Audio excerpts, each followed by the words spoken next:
Most apologies are supposed to make things better, calm people down, show accountability, maybe even earn a little forgiveness.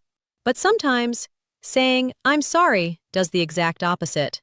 Because when you're the head of a company, when you have power, money, and influence, every word matters.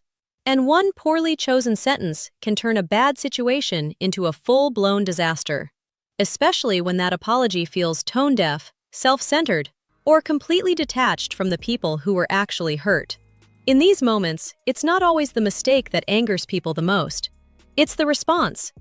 A shaky excuse, a non-apology apology, or worse, an attempt to shift blame, minimize harm, or make the whole thing about yourself. From viral corporate meltdowns to PR nightmares that destroyed careers, these are the times company leaders didn't just mishandle a crisis. They made it unforgettable by opening their mouths. And instead of repairing trust, they set it on fire. Let's count down the times CEOs and executives made everything worse by saying, "I'm sorry." 10. Chip Wilson, Lululemon. When an apology blames the customer. In 2013, Chip Wilson, the founder and then chairman of Lululemon, found himself at the center of a public relations nightmare.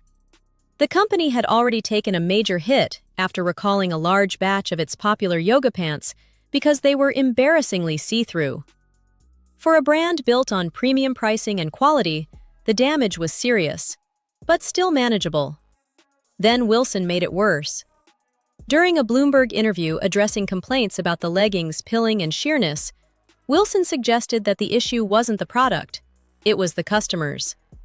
He claimed that some women's bodies just don't work for the pants. In a single sentence, he shifted blame away from manufacturing and onto the very people buying his products. The backlash was immediate and intense.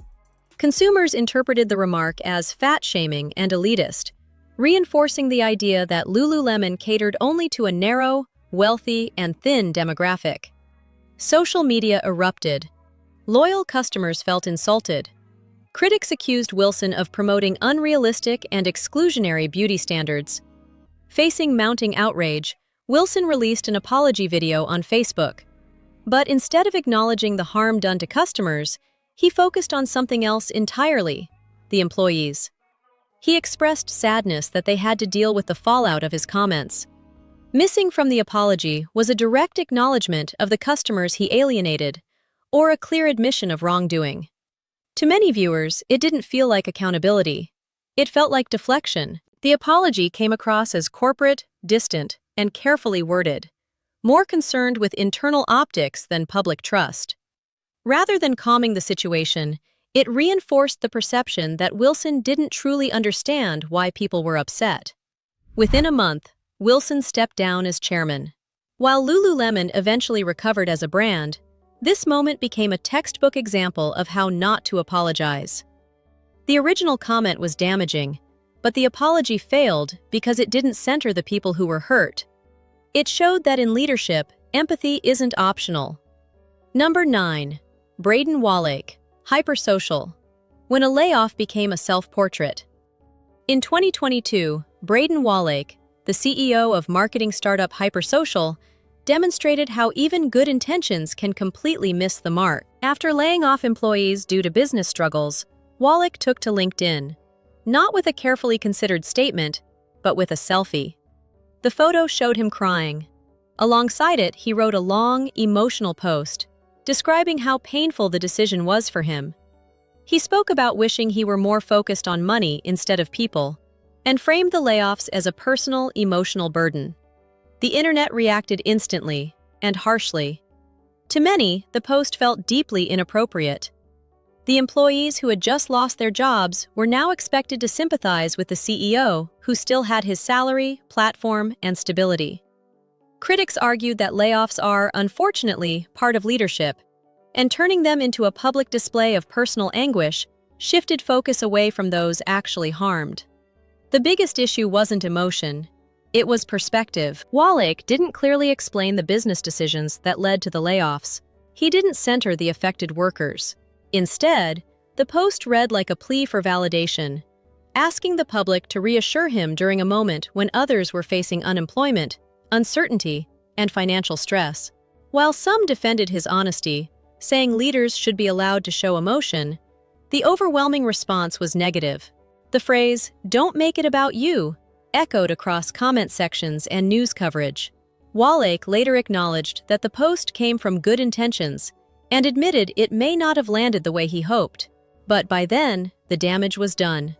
The image became a symbol of tone-deaf leadership in the age of social media, where vulnerability without accountability can feel performative rather than sincere. This apology didn't fail because it was emotional.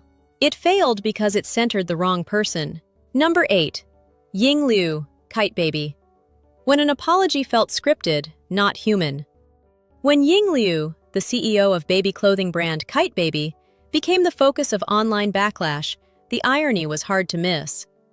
A company built around infants, comfort, and family values was suddenly accused of showing none of those qualities to its own employee.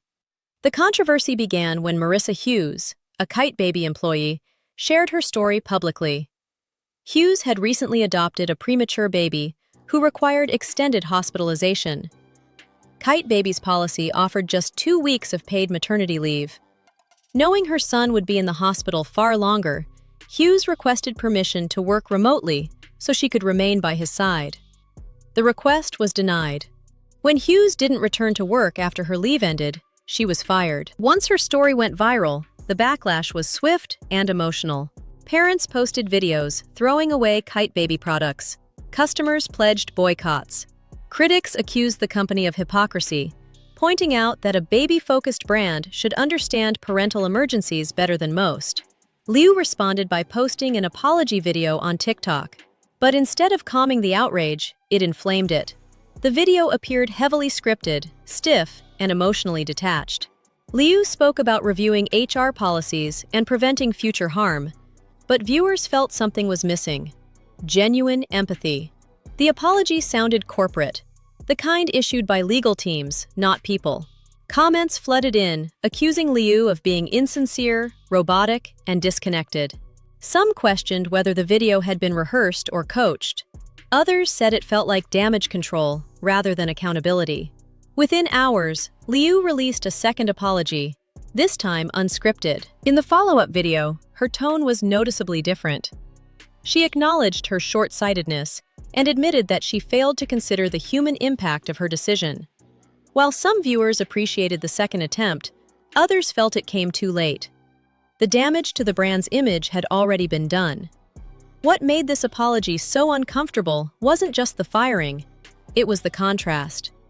A company that marketed softness and care responded to a crisis with policy language instead of compassion. This case shows how timing and authenticity matter more than wording. Number 7. Andy Owen, Miller-Knoll, Pity City and Executive Blindness. In 2023, Andy Owen, CEO of furniture company Miller-Knoll, unintentionally provided a masterclass in how not to address employee concerns during financial uncertainty. After company sales declined, employees began asking a reasonable question: would their bonuses be affected? During a Zoom call that later went viral, Owen responded not with reassurance or transparency, but with frustration. She scolded employees for worrying about bonuses and told them to stop living in what she called Pity City. Instead, she urged them to focus on driving $26 million in revenue. The comments might have been intended as motivational. They landed as dismissive. What made the situation worse was context.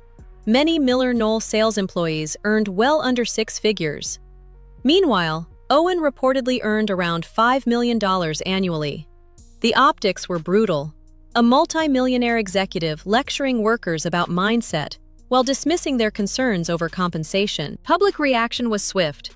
Employees and outsiders alike accused Owen of being out of touch, arrogant, and dismissive of financial anxiety. Instead of addressing the criticism directly, Miller-Knoll initially doubled down, releasing a statement claiming her remarks were taken out of context. That only escalated the backlash. Owen later sent a company-wide email saying she was sorry if her words came across as insensitive. A classic non-apology apology. The conditional language suggested misunderstanding rather than responsibility. The phrase, "sorry if," did not sit well. Employees didn't feel heard. The apology failed to acknowledge the power imbalance or the real fear workers felt during economic uncertainty. Instead of rebuilding trust, it reinforced the sense that leadership was disconnected from the realities of its workforce. This moment became emblematic of executive blind spots in corporate culture, where leaders confuse pressure with motivation and toughness with leadership. Number 6. Takata executives. An apology that came after the damage was done. When people talk about disastrous corporate apologies, Takata's response to one of the deadliest automotive scandals in history is often cited as a prime example. At the center of it was Takata, once one of the world's largest manufacturers of automotive safety equipment. The issue involved defective airbags that could explode upon deployment, sending metal shrapnel into drivers and passengers. Over time, the defect was linked to dozens of deaths and hundreds of serious injuries worldwide. Massive recalls began in 2013, affecting millions of vehicles across multiple brands. But what made Takata's apology so infuriating wasn't just the defect. It was the company's behavior leading up to it. For years, Takata downplayed the problem. Executives insisted the issue was limited to vehicles in hot, humid climates. They denied internal responsibility and attempted to shift blame onto manufacturing conditions and even a Mexican subsidiary. Regulators later revealed that Takata had manipulated test data and concealed evidence showing the airbags were fundamentally unsafe. By the time CEO Shigehisa Takata publicly apologized in 2015, at least 8 people had already lost their lives. On paper, the apology sounded appropriate. Takata expressed condolences and regret, stating he was deeply sorry for the concern and harm caused. But to the public, and to victims' families, it rang hollow. Why? Because accountability came too late. The apology wasn't paired with transparency, it wasn't accompanied by early cooperation, and it certainly wasn't proactive. Instead, it followed years of denial, deflection, and resistance to recalls that could have saved lives. Shortly afterward, Takata filed for bankruptcy. To many, the apology felt less like remorse and more like surrender, issued only when the company had no other option left. Victims' families criticized Takata for prioritizing profits and reputation over human safety, and regulators described the company's actions as among the most egregious failures in automotive history.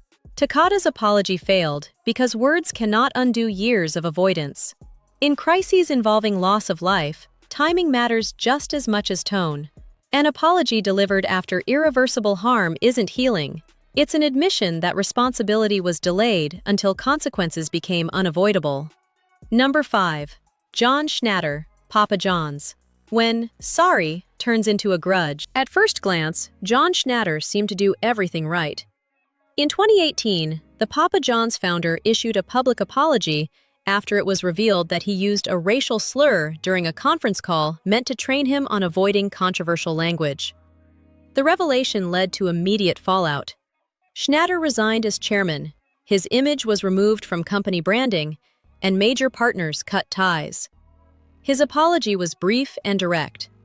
He admitted wrongdoing and expressed regret. But the problem wasn't the apology, it was what came after. In the months following his resignation, Schnatter reversed course. He began giving interviews, claiming that he was the victim of an internal conspiracy. He alleged that company executives deliberately set him up to steal control of the brand he founded. Instead of reaffirming accountability, he positioned himself as betrayed and wronged. The public noticed. What could have been a moment of closure became a prolonged spectacle. Schnatter's repeated media appearances reframed the controversy as a personal vendetta, rather than a reckoning with his own behavior. Each interview undermined his original apology, making it appear strategic rather than sincere. Even worse, Schnatter began criticizing the quality of Papa John's pizza after his departure, suggesting the company had lost its way without him. To many observers, this came across as petty and self-centered, the opposite of someone who had learned from the controversy. The backlash intensified. Sponsors distanced themselves further, public trust eroded, and Schnatter's attempt to reclaim the narrative only reinforced the idea that his apology had been performative. This case highlights a crucial rule of apologies. Consistency matters. You can't apologize sincerely one day and relitigate your innocence the next. Number 4. Oscar Munoz, United Airlines. An apology that had to be dragged out. In 2017, Oscar Munoz, CEO of United Airlines, found himself at the center of one of the most infamous corporate PR disasters of the decade. The incident began when United oversold a flight and needed seats for crew members. When 4 passengers were selected to be removed and 1 refused, the situation escalated catastrophically. That passenger was Dr. David Dow, a 69-year-old physician who said he needed to return home to treat patients. Instead of de-escalating, airline security violently dragged him from the aircraft.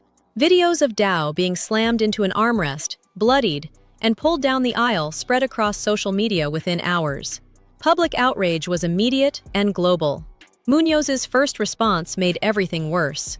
In an official statement, he apologized for having to re-accommodate customers, a phrase that sounded cold, bureaucratic, and detached from the violence shown in the videos. Internally, he sent a memo to employees describing Dow as disruptive and belligerent, implicitly justifying the airline's actions. That framing infuriated the public. As footage continued to circulate, it became impossible to maintain that narrative. The apology wasn't just inadequate. It felt insulting. Critics accused United of gaslighting viewers who could clearly see what had happened. Facing mounting pressure, Munoz issued a second statement. This time, he apologized directly to Dr. Dow, took responsibility, and acknowledged that the situation was unacceptable, visibly humbled, promising policy changes, and stating the incident would never happen again. By then, the damage was done. United's stock dropped sharply. The brand became synonymous with corporate cruelty overnight. While United eventually reached a settlement with Dow and changed its policies, the episode became a case study in how not to respond to viral crises. The key failure wasn't just the incident. It was the delay in empathy. Only after public pressure became unbearable did the apology feel real. In crisis communication, speed and sincerity matter. Number 3. Michael Horn, Volkswagen. Apologizing while passing the blame. When the Volkswagen emissions scandal broke in 2015, it exposed one of the largest corporate deceptions in automotive history. The company had installed defeat devices in diesel vehicles, software designed to cheat emissions tests while emitting far higher pollution levels in real-world driving. As CEO of Volkswagen's U.S. division, Michael Horn was summoned to testify before Congress. The moment demanded accountability, transparency, and leadership. Horn began his testimony with what sounded like a proper apology. He expressed regret on behalf of the company and acknowledged the seriousness of the wrongdoing. On the surface, it seemed like the right opening. Then came the problem. Almost immediately, Horn distanced himself and senior leadership from responsibility. He claimed that executives were unaware of the cheating and suggested that a small group of engineers were solely to blame. To lawmakers, this explanation sounded implausible. The emissions fraud involved years of development, approvals, and global deployment, far beyond the reach of a rogue team. The apology collapsed under scrutiny. Congress members challenged Horn repeatedly, questioning how such an extensive scheme could exist without executive knowledge. His answers grew evasive. The tone shifted from remorse to deflection, reinforcing the perception that Volkswagen was sorry it got caught, not sorry for what it did. The company followed up with a compensation offer to diesel owners, $500 in cash and $500 in dealership credit. What made Horn's apology particularly damaging was inconsistency. You cannot apologize sincerely while simultaneously denying responsibility. The two messages cancel each other out. Volkswagen eventually paid tens of billions in fines, settlements, and buybacks, and emphasized that Bud Light was about bringing people together over beer.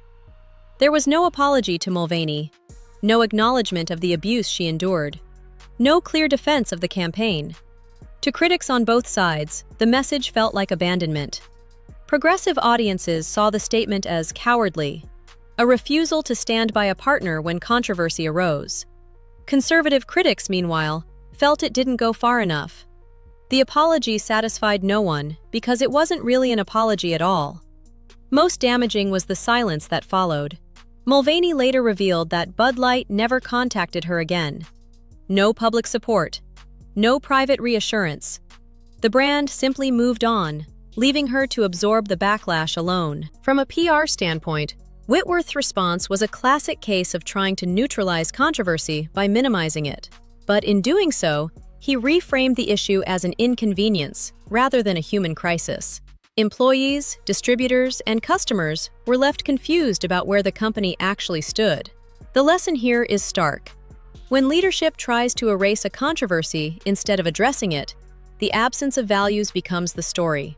Whitworth's statement didn't escalate the crisis, but it failed to resolve it. And that quiet retreat cost the brand trust from all sides. Number 1. Tony Hayward, BP. I'd like my life back. At the top of this list stands one of the most infamous corporate apologies of all time. In 2010, the Deepwater Horizon oil rig exploded in the Gulf of Mexico, killing 11 workers and unleashing one of the worst environmental disasters in history. Over 200 million gallons of oil spilled into the ocean, devastating ecosystems, destroying livelihoods, and permanently altering entire coastal communities. BP CEO Tony Hayward was the face of the disaster response. From the beginning, his public statements were deeply flawed. He repeatedly minimized the spill's impact, at one point saying the Gulf of Mexico was a very big ocean, and the amount of oil was tiny by comparison. But the comment that sealed his reputation came during an interview when he said, "There's no one who wants this thing over more than I do. I'd like my life back." The reaction was instant and furious. People had died. Fishermen had lost their livelihoods. Entire ecosystems were poisoned. And the CEO's concern appeared to be his personal inconvenience. The remark became a symbol of corporate detachment and moral blindness.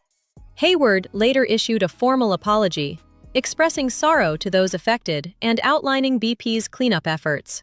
The company even released polished apology videos detailing its response. But none of it mattered. The damage was done. In subsequent congressional hearings, Hayward repeatedly claimed ignorance, saying he had no prior knowledge of key safety failures and couldn't recall crucial details. To lawmakers and the public, it felt evasive. And do you think some of these leaders ever truly understood the damage they caused? Share your thoughts in the comments. If you enjoy deep dives into leadership failures, PR disasters, and the moments that changed public trust, hit like and subscribe. There's a lot